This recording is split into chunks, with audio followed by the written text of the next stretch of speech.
Morning guys. So ngayon guys, magbabaklas tayo ng yung third stage cylinder head. Kasi kahapon nag-refill ako kahapon guys. Medyo nagka-problema yung compressor ko. Yung second stage kasi ng yung safety valve niya is blows up. So kailangan natin i-check. So ito yung nagka-problema kahapon. So ito yung safety valve niya. Nag-blow siya dito. So ito yung second stage safety valve. So ngayon guys, kasi dito nagka-problema. So try natin na buksan ito, baka kasi nagka-problema yung niya.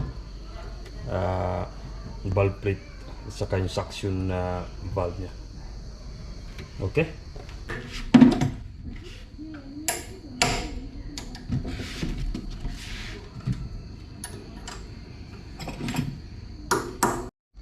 Ito guys, tanggalan yung sa kabila. So gagawin natin guys, ito tanggalin natin ito. Kaso nga lang wala akong malaking tools, so kailangan ako.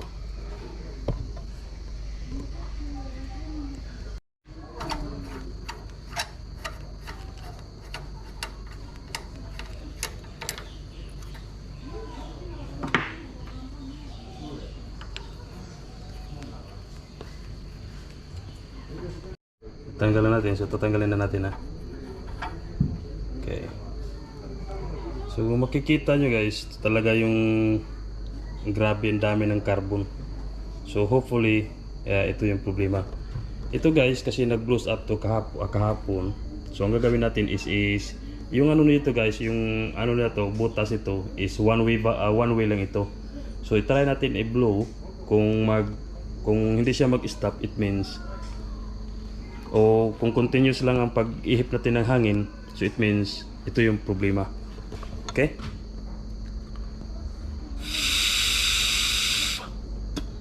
Now it's nagdiretso, so it means hindi na siya nagbalik guys. So kailangan natin linisin yung niya, piston niya.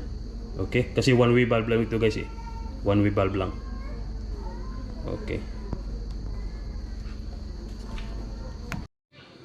Okay, ang daming karbo, no? Daming dumi.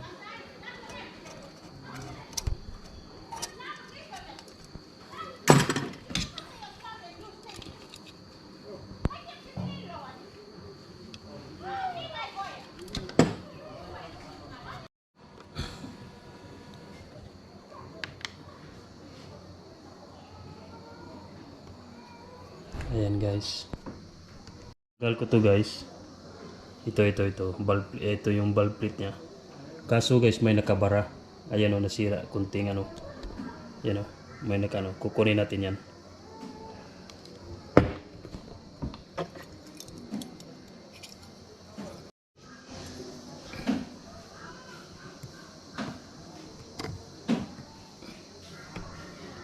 Ayan guys.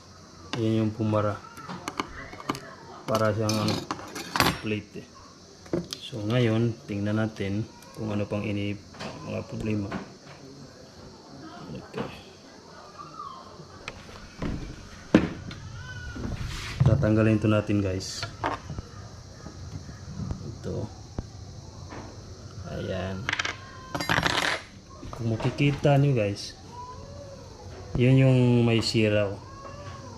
So di ko alam kung pwede pa ba yan. So, titingnan natin, kukunin natin.